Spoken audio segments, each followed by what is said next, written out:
میرے انتہائی قابل احترام بزرگوں، دوستوں، عزیز ساتھیوں،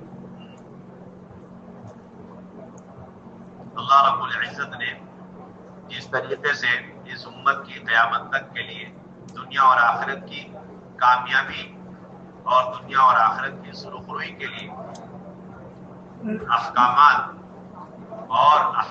کا مجموعہ اپنا دین نازل فرمایا، اور اس دین کے اندر کسی قسم کی کوئی کمی اور کوئی نقص نہیں ہے، اسی طریقے سے اس دین کو اپنی زندگی میں اور قیامت تک آنے والی انسانیت کے اندر اور اس امت کے اندر زندہ کرنے کے لیے اللہ رب العزت نے دین کی محنت بھی ہمیں عطا فرمائی۔ اللہ رب العزت نے اس کے لیے دنیا کے اندر انبیاء علیہ الصلوات و تسلیمات کو مبعوث فرمایا، اور آخر میں جناب رسول اللہ صلی اللہ علیہ وسلم کے ذریعے سے جس طرح اس دین کو مکمل فرمایا، اسی طریقے سے دین کی محنت کو بھی کامل و مکمل بنا کر ہمیں عطا فرمایا۔ جس طرح دین مکمل، اسی طریقے سے دین کی محنت بھی کامل اور مکمل ہے۔ جس طرح دین کے اندر کسی کو اپنی ذاتی رائے اور اپنے تجربوں کو چلانے کی اجازت نہیں، اسی طریقے سے دین کی دعوت کی اس مبارک محنت کے اندر کسی کو اپنی ذاتی رائے پیش کرنے کی اور اسی طریقے سے اپنے تجربوں کو چلانے کی اجازت نہیں، بلکہ دین اور دین کی ساری محنت اور محنت کی شکلیں اور نقشے یہ حضور صلی اللہ علیہ وسلم کی سیرت اور عملی زندگی سے اور حضرات صحابہ رضی اللہ عنہم اجمعین کی سیرت سے ثابت ہے۔ اس لیے ہماری بڑی بنیادی ذمہ داری ہے، جس طرح ہم اپنے دین کو حضور صلی اللہ علیہ وسلم پر اور حضرات صحابہ کے دین پر پیش کرتے ہیں، اسی طریقے سے ہماری بنیادی ذمہ داری کہ اپنی دعوت کی اس مبارک محنت کو حضور صلی اللہ علیہ وسلم کی سنتوں پر اور حضرات صحابہ رضی اللہ عنہم اجمعین کی سیرت پر پیش کریں، تاکہ ہماری یہ محنت سراپا ہدایت کا ذریعہ بنے۔ یہ بات سراسر غلط ہے اور باطل خیال اور باطل تصور ہے کہ دین کی محنت کی کوئی سنت نہیں اور اس کا کوئی طریقہ کار نہیں، اور یہ حالات اور زمانے کے اعتبار سے اور تجربوں کے اعتبار سے جیسا زمانہ ہو اور جیسا حال ہو اور جیسا ماحول ہو اور جیسے لوگ ہوں، اس اعتبار سے دین کی محنت کی جائے، یہ بالکل باطل خیال، باطل تصور۔ جس طریقے سے آپ اس کا تصور اور خیال نہیں کر سکتے کہ آج کا زمانہ بہت ماڈرن زمانہ ہے اور لوگ انتہائی بے دینی کے اور ہر چیز کے اندر خلاف سنت طریقوں کے عادی ہو چکے ہیں، لہذا اگر یہ کہہ دیا جائے کہ سیدھے ہاتھ سے کھانا ضروری ہے اور یہ کہہ دیا جائے کہ بیٹھ کر کھانا ہی ضروری ہے، تو امت کو حرج ہوگا اور امت کو بہت زیادہ مشقت ہوگی۔ اس لیے الٹے ہاتھ سے کھانے کی بھی گنجائش دے دی جائے اور کھڑے کھڑے کھانے کی بھی گنجائش دے دی جائے، تو یہ کتنی احمقانہ، جاہلانہ، بے وقوفانہ تجویز ہوگی۔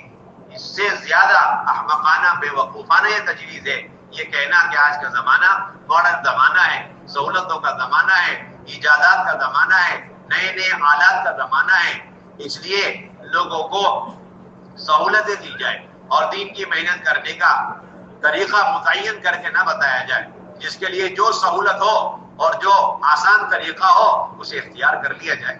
بس دین کی محنت کرنا مقصود ہے، لیکن اس کے لیے کوئی طریقہ متعین نہیں ہے۔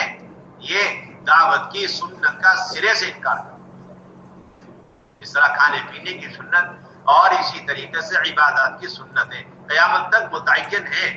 اتحیات اور اتحیات کے اندر بیٹھنا اور بیٹھنے میں دونوں ہاتھوں کو اپنے رانوں پر رکھنا اور پھر اس میں اشہد ان لا الہ الا اللہ کے وقت کلمہ شہادت کی انگلی کو اٹھانا، یہی سنت ہے۔ کوئی یہ نہیں کہہ سکتا کہ 20 کی انگلی بھی اٹھا لی جائے اور اس کے علاوہ چھوٹی انگلی اٹھا لی جائے، اس سے بھی تو سنت ادا ہو جائے گی نہیں۔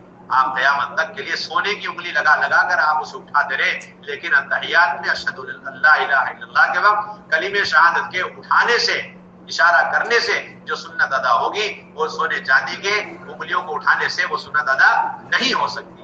اسی طرح آپ قیامت تک جتنے بھی نئے نئے طریقے دین کو پھیلانے اور علم کو پھیلانے کے لیے آ جائیں، آپ ان سارے طریقوں کو اختیار کر لیں، لیکن حضور صلی اللہ علیہ وسلم نے اور حضرات صحابہ رضی اللہ عنہم اجمعین نے اس دین کو، اس علم کو امت تک پہنچانے کے لیے جو مجاہدے والے طریقے متعین کر کے ہمیں بتا دیے ہیں، اس طریقے سے ہٹ کر خدا کی قسم کبھی نہ دین پھیل سکتا ہے نہ علم پھیل سکتا ہے۔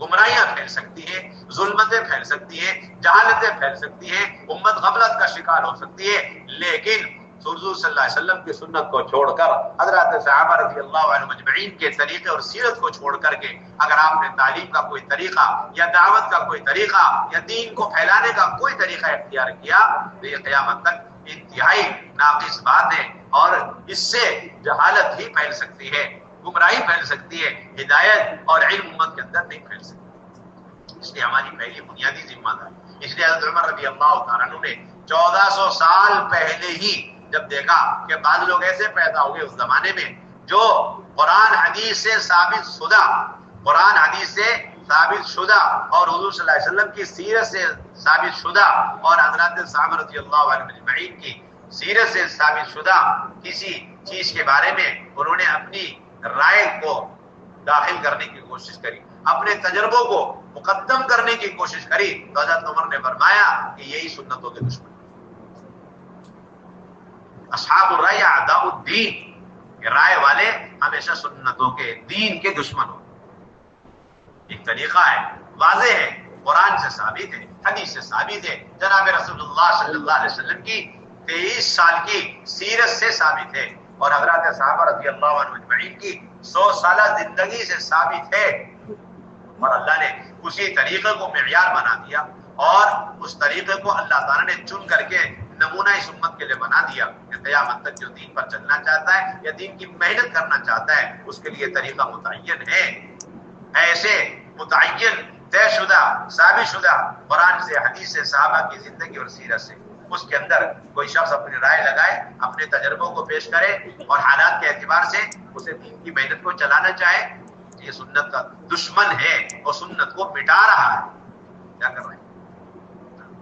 عادات کی سنتوں کو مٹانے چھوڑنے کا جتنا نقصان، اس سے ہزاروں گنا زیادہ نقصان ہے دعوت کی سنتوں کو چھوڑنا۔ آپ اندازہ لگائیں، ایک صاحب الٹے ہاتھ سے کھانا کھا رہے، آپ صلی اللہ علیہ وسلم فرمایا سیدھے ہاتھ سے کھائیے، انہوں نے کہا میرا سیدھا ہاتھ اٹھتا ہی نہیں، آپ نے فرما دیا تیرا سیدھا ہاتھ اٹھے گا ہی نہیں، چنانچہ موت تک وہ سیدھے ہاتھ کو منہ تک اٹھانے سے عاجز آ گئے، معذور ہو گئے۔ اس کا مطلب یہ ہے کہ اگر آپ ایک عضو سے اس سنت کو ادا نہیں کریں گے جو اس عضو سے متعلق ہے، تو پھر موت تک اس عضو سے اس سنت کو ادا کرنے کی صلاحیت سلب ہو جائے گی۔ سمجھنے کی چیز، موت تک اس آدمی کے اس عضو سے اس سنت کو ادا کرنے کی صلاحیت سلب اور ضبط ہو جائے گی، بددعا لگ گئی۔ تو اب آپ بتائیے کہ دعوت کی جو سنت ہے جس کے ذریعے سے دین پھیلا اور دین ترقی کر گیا، اگر وہ سنتیں ہم نے چھوڑ دی تو پھر ہمارے اندر جتنی بھی دعوت کی سنتوں کو اختیار کرنے کی طاقت، قوت روحانی اللہ نے ہمارے اندر ودیعت فرمائی ہے، وہ ساری طاقتیں سلب ہو جائیں گی۔ اس لیے ہماری پہلی بنیادی ذمہ ہے کہ آپ صلی اللہ علیہ وسلم نے دعوت کے اندر کن طریقوں کو، کن سنتوں کو اختیار فرمایا۔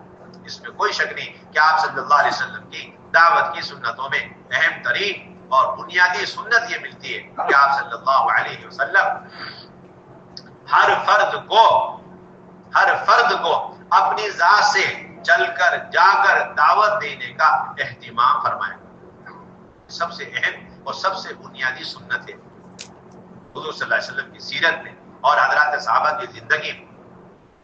اور اس دعوت دینے میں انسان کے جسم کا اور جسمانی طاقت کا دنیا بھر کے آلات متبادل نہیں ہو سکتے، جس طرح نماز ادا کرنے میں انسان کے جسم کا یہ دنیا کے آلات متبادل نہیں ہو سکتے۔ جس طرح انسان نماز کے اندر اپنے جسم سے مکلف، اسی طرح دین کی دعوت امت تک پہنچانے، انسانیت تک دین کے پیغام کو پہنچانے میں اس امت اور امت کا ایک ایک فرد اپنے جسم سے مکلف، جتنی چاہے سہولت کے زمانے آ جائے، لیکن دین پھیلے گا کس راستے سے؟ حضرت یحییٰ علیہ السلام نے حضرت یحییٰ علیہ السلام کو اللہ رب العزت نے حکم دیا کہ بنو اسرائیل کو بیت المقدس میں جمع کر کے ان 5 باتوں کو ان تک پہنچا دیں۔ حضرت عیسیٰ علیہ السلام بھی نبی ہیں، وہ بھی انہی کے دور کے، جب انہیں حضرت یحییٰ علیہ السلام سے اس دعوت کے پہنچانے میں تاخیر کا اندیشہ ہوا، انہیں لگا شاید ان سے تاخیر ہو رہی ان باتوں کے پہنچانے میں، تو انہوں نے یہ کہا کہ اگر ان 5 باتوں کو پہنچانے میں آپ سے تاخیر ہو رہی ہے تو آپ کے بدلے میں چلے جاتا ہوں۔ وہ سارا مجمع اکٹھا ہو چکا ہے مسجد کے اندر بیت المقدس میں، اور میں جا کر کے یہ آپ کی طرف سے آپ کے بدل میں یہ 5 باتیں صرف ایک مرتبہ، یعنی کہ پورا کام آپ کا میں لے رہا ہوں، صرف اس کام میں تاخیر ہوتی بھی مجھے نظر اس وجہ سے۔ تو اس پر یحییٰ علیہ السلام نے فرمایا کہ اگر میں خود جا کر بنو اسرائیل کو مسجد میں ان 5 باتوں کی تعلیم نہیں دوں گا اور دعوت نہیں پہنچاؤں گا، اور میرے بدلے اگر آپ نے جا کے باتیں پہنچا دی تو ایسا سنگین گناہ ہے کہ اللہ رب العزت مجھے زمین میں زندہ دھسا دے۔ کیوں زمین میں زندہ دھسا دے گی؟ آپ سوچیں تو صحیح، کیا زنا ہو رہا، قتل ہو رہا، چوری ہو رہی، ڈکیتی ہو رہی، کیسی اللہ کہتے نہیں، منصب نبوت ہے، نبوت کا یہ فریضہ منصب ہے کہ نبی دعوت دینے میں اپنے جسم کے ذریعے سے مکلف ہے، جسم کے ساتھ مکلف ہے۔ جسمانی طاقتیں ایک نبی کو جو فرشتوں کی شکلوں میں دی جا رہی ہے، وہ ساری طاقتیں اللہ کے ایک پیغام کو اللہ کے ایک بندے تک پہنچانے کے لیے دی جا رہی ہے۔ ایک نبی خود مکلف ہے۔ آپ سوچئے، نبی اگر کوئی شخص کسی شخص کا دین کی دعوت اور دین کا پیغام پہنچانے میں بدل ہو سکتا ہے تو ایک نبی دوسرا نبی کا بدل ہو سکتا ہے، اس سے بہترین کوئی کسی کا بدل ہو ہی نہیں سکتا۔ اور دونوں ایک ہی زمانے کے نبی ہیں، اور دونوں ایک ہی قوم کے پاس نبی بنا کر بھیجے گئے، اور مجبوری ہے، ان سے تاخیر ہو رہی۔ آج کل لوگ کہتے ہیں نا، ارے کہاں چل پھر رہے ہو، کہاں ملاقاتیں کر رہے ہو، کہاں گشت کر رہے ہو، ذرا جانے سے پہلے فون تو کر کے پوچھ لو ہے کہ نہیں۔ ایک نمبر کا باطل خیال ہے آپ کا، ملاقاتوں کی جانیں نکال دی اس نے، گشتوں کا پوسٹ مارٹم کر دیا اس تصور نے آپ کے۔ یہ جانے سے پہلے پوچھ تو لو، آپ باطل خیال ہے۔ آپ اتنے جو ہے رواجی طریقوں کے عادی ہو چکے ہیں، آپ کے ملاقاتوں کے جنازے نکلے ہوئے، آپ کے گشتوں کا پوسٹ مارٹم ہو چکا ہے، نہ پہلا گشت رہا نہ دوسرا گشت رہا۔ جانے سے پہلے پوچھ لو جی، کیوں پوچھ لیں آپ؟ وہ آپ کو بلائے گا، دعوت دے گا، آئیے تشریف لائیے بیٹھیے گا، وہ تو چاہتے ہی نہیں کوئی میرے پاس آئے چل کر کے۔ لوگوں کا مزاج بن گیا ہے، اپائنٹمنٹ لے کر کے جائیں گے، یہودیت ہے نصرانیت ہے، اپائنٹمنٹ لے کر کے جاؤ۔ آپ کو یقین نہیں، آپ اچھی طرح لکھ کے رکھ لیجیے، یہودیت ہے نصرانیت ہے، اپائنٹمنٹ لے کر کے جاؤ۔ نبی کی اہم ترین سنتیں ان کے پاس جایا کرتے تھے جو طے کر چکے تھے کہ اس بندے کو ہمارے پاس آنے نہیں دینا ہے، اور ان کے ساتھ ایسا معاملہ کرنا ہے کہ یہ مایوس ہو جائے۔ اللہ کے نبی پھر جاتے تھے ان کے پاس۔ کیا بات کر رہے ہیں آپ؟ اپائنٹمنٹ لے رہے بیٹھے ہوئے ملاقاتوں کے لیے، مسجدوں میں بیٹھے ہوئے ساتھی، اسی میں سارا مشورہ نکل گیا، اس کے پاس جاؤں کہ نہ جاؤں، اس کے پاس جاؤں کہ نہ جاؤں، پہلے معلوم تو کرو ہے کہ نہیں۔ ایک ٹھیلے والا بھی یہ تصور کرتا ہوا گھر میں بیٹھا نہیں رہتا، گاڑی چلانے سے رک نہیں جاتا کہ پہلے دیکھ دونوں لوگ اٹھے کہ نہیں اٹھے، کس کو آج کی ضرورت ہے نہیں ہے، میری سبزی ترکاری کی اور میرے ٹھیلے کے اندر رکھی ہوئی چیزوں کی، سامان کی کسی کو ضرورت ہے یعنی پہلے میں کنفرم کر لوں اس گلی میں کس کو ضرورت ہے، اس گلی میں نہیں، میرا کام ہے آواز لگانا، میرا کام پھیری کا کام، لینا نہ لینا اس کا کام۔ ہماری ساری مسجد اور جماعت ہینڈی کے اسی وجہ سے بیٹھے رہتے ہیں انتظار میں، اپائنٹمنٹ لے کے۔ یہودیت نصرانیت ہے۔ حضرات صحابہ جنہوں نے اللہ کے نبی کو دردرایا، جنہوں نے اللہ کے نبی کو بالکل مایوس کر دیا، وہ خود کہتے ہیں کہ اللہ کے نبی اگر ہمارے پاس اتنی مرتبہ ڈانٹنے کے بعد، ڈپٹنے کے بعد، گالیاں دینے کے بعد، مٹی ڈالنے کے بعد اور آپ کو برا بھلا کہنے کے بعد، آپ کے چہرے انور پر تھوکنے کے بعد ہم مطمئن ہو گئے کہ یہ بندہ دوبارہ نہیں آئے گا، لیکن اس کے باوجود اللہ کے نبی آ گئے، اتنی مرتبہ آئے، بار بار آئے۔ اگر نہ آتے اتنی مرتبہ تو ہم کبھی مسلمان نہ ہوتے۔ یہ ہے گشت، یہ ہے ملاقات، تنظیمی سسٹم چل رہا ہماری ملاقاتوں کے جنازے نکلے پڑے،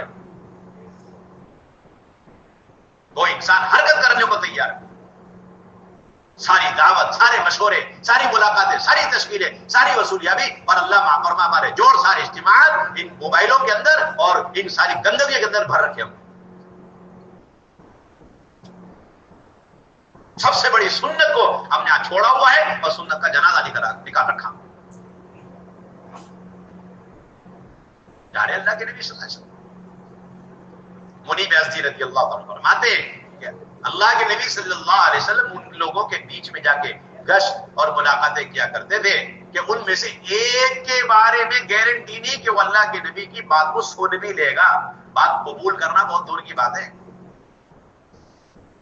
منیب ازدی فرماتے ہیں خود رأيت النبي صلى الله عليه وسلم في الجاهلية وهو يقول أيها الناس قولوا لا إله إلا الله تفلحوا فمنهم من سبه وشتمه ومنهم من حثى عليه التراب ومنهم من تفل على وجهه حتى انتصف النهار. اللہ کے نبی ایک سے درخواست کر رہے ہیں, لجاجت کر رہے ہیں, منت سماجت خوشامدیں کر رہے ہیں, اکیلے تنے تنا بھائی کلمہ پڑھ لو کامیاب ہو جاؤ گے, کلمہ پڑھ لو کامیاب ہو جاؤ گے. ایک آتا ہے اور آپ کو برا بھلا کہتا ہے, دوسرا آتا ہے آپ کے چہرے انور پر اور آپ کے جسم مبارک پر مٹی ڈالتا ہے, اور تیسرا بدبخت آتا ہے اور آپ کے چہرے انور پر تھوکتا ہے براہ راست. اور یہ آدھے گھنٹے کی ملاقات, 2.5 گھنٹے کی ملاقات, کہتے کہ چاش کا وقت ہو گیا, 6 گھنٹے ہو گئے لگاتار ہی ہوئی. آپ دعوت دے رہے اور ان کی طرف سے یہ 3 برتاوے, مٹی ڈالنا, تھوکنا آپ کے چہرے انور پر, اور پھر آپ کو برا بھلا کہنا.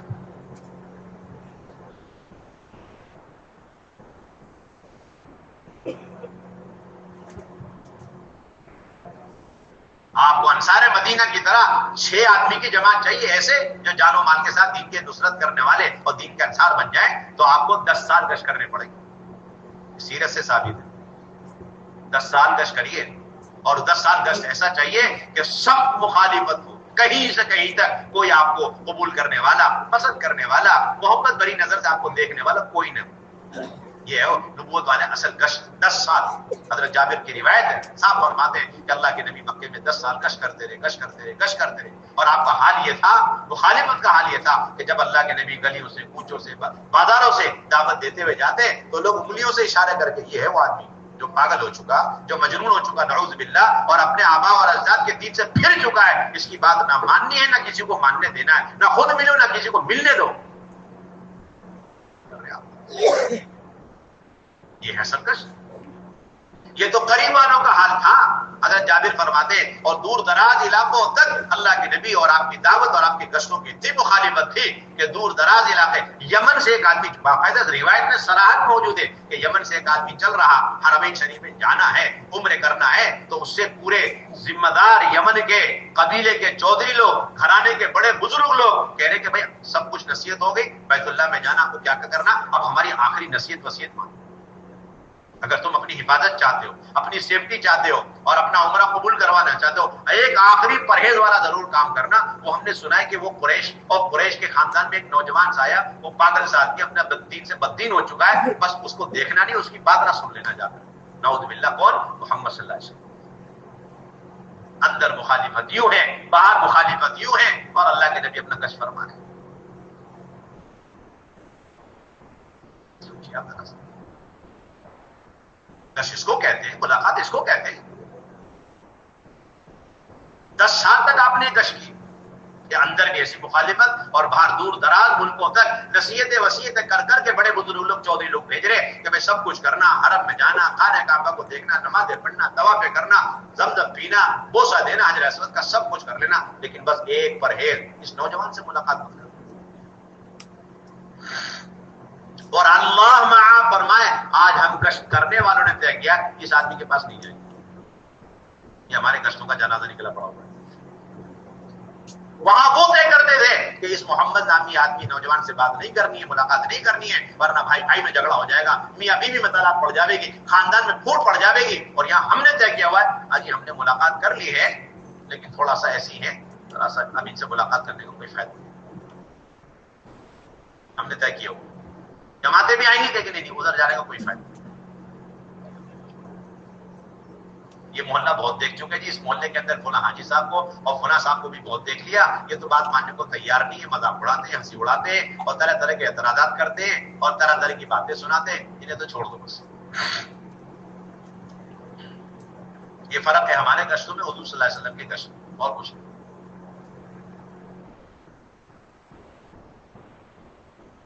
ملاقات اور گشت کس کو کہتے ہیں؟ جو ہدایت کا ذریعہ بنے, اور ہدایت کا ذریعہ کب بنے گا؟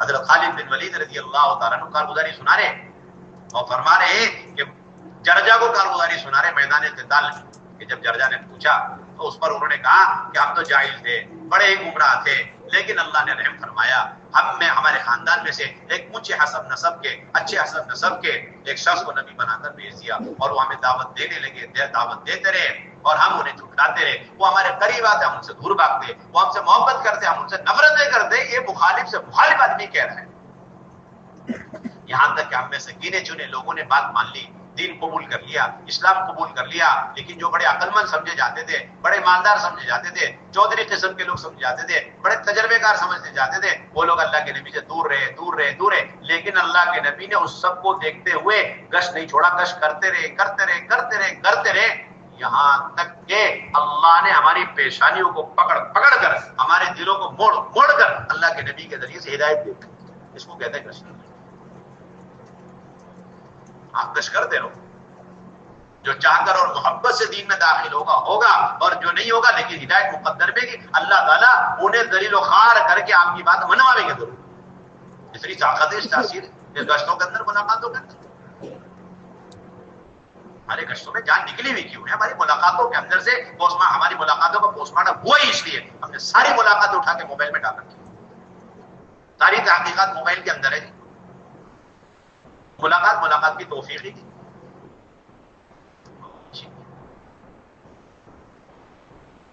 صاحب کہتے ہیں یہ بات طے ہے کہ اللہ رب العزت مجاہدے پر ہدایت کے وعدے فرماتے ہیں۔ مجاہدہ کیا ہے؟ حضور صلی اللہ کے بندوں تک اللہ کے پیغام کو نبی پاک علیہ الصلوۃ والسلام کے سنت طریقوں کے مطابق اخلاص کے ساتھ پہنچانے میں آنے والی ناگواری تکلیفوں کو اللہ کے لیے برداشت کرنا، یہ وہ مجاہدہ کہلاتا ہے جس پر اللہ رب العزت یقینی طور پر آپ کی تربیت فرمائیں گے، ہدایت کے فیصلے فرمائیں گے۔ دوسرے نمبر پر مدعو کی ہدایت مقدر میں تو اسے ہدایت سے مالا مال کریں گے، اور اگر ہلاکت مقدر میں تو اسے اللہ تعالیٰ تمہاری آنکھوں کے سامنے نیست و نابود کر دیں گے۔ پہلا مجاہدوں کے سارے حدوں کو پار تو کریے، مجاہدے کے جو معیار ہے وہاں تک تو پہنچیے۔ اللہ کے نبی کو وحی کے ذریعے معلوم ہوتا تھا پناہ آدمی ہے، وہ اسلام قبول کرے گا نہیں، اور وہ اتنا سرکش ہے کہ فرعون بھی اس کے سامنے فیل ہے، اور پھر بھی اللہ کے نبی بھیج رہے جاؤ جا کے ملاقات کرو۔ اور ہم چن کے ان لوگوں کے پاس جاتے جو ہمارے ہم خیال بن چکے، ہم پیادہ ہم نوالا، ہمارے کو دور سے دیکھ کر محبت بھری نظر سے استقبال کرنے کو تیار ہے، وہاں ملاقاتیں کرنے میں اچھا لگے۔ بیماری لگی بڑی خون کی طرح ہمارے اندر، اللہ کے نبی نے بھیجا جاؤ جا کر کے قریش کے سردار کو جو فرعون سے زیادہ گیا گزرا بدتر انسان ہے، سرکش انسان ہے، جا کے دعوت دو۔ فإنه أطغى من فرعون۔ چنانچہ جب گئے اور کلمے کی دعوت دی تو وہ کہنے لگا تم جس الہ معبود اور رب کی اللہ کی دعوت دے رہے ہو، پہلے یہ تو بتاؤ کس چیز کا بنا ہوا ہے؟ لکڑی کا ہے کہ لوہے کا، سونے کا، چاندی کا، پیتل کا، کس چیز کا بنا ہوا ہے؟ وہ صحابی سمجھ گئے اللہ کے نبی نے جو فرمایا بالکل فرعون سے گیا گزرا آدمی ہے، واپس آ گئے۔ اللہ کے نبی نے یہ کہ واپس آ کے تو چلو چھوڑ دیں، دوبارہ جاؤ، واپس فوراً الٹے پاؤں واپس بھیج دیا، جاؤ جا کے محنت۔ اب دوبارہ جا کے اس نے پھر وہی سوالات کیے، وہ صحابی واپس آ گئے، پھر اللہ کے نبی نے بھیجا، اس نے انہوں نے جا کے دعوت دی، اس نے دوبارہ بھی وہی سوالات کیے۔ وہ صحابی خود کہتے ہیں کہ میں نے تیسری مرتبہ میں دیکھا اپنی آنکھوں سے، جب وہ الٹے سلٹے سوالات کر رہا تھا، میں نے اپنی آنکھوں سے دیکھا اللہ نے اپنی قدرت سے ایک بادل بھیجا، اس بادل کا ایک ٹکڑا اس مشرک کے سر پہ گرا، اس کی کھوپڑی اڑا دی۔ آنکھوں کے سامنے اللہ کی غیبی مدد نصرت، انفرادی دعوت، یہ اللہ تعالیٰ کی غیبی مدد ہے، نصرت ہے، دور نبوت اور دور خلافت میں جو اتری ہے ان کے اسباب میں سب سے بنیادی فنڈامنٹلی سبب ہے انفرادی دعوت۔ آپ اللہ تعالیٰ کی غیبی مدد کو اپنی آنکھوں سے اترتا ہوا دیکھنا چاہتے ہیں، آپ انفرادی دعوت کا کرو اعتماد۔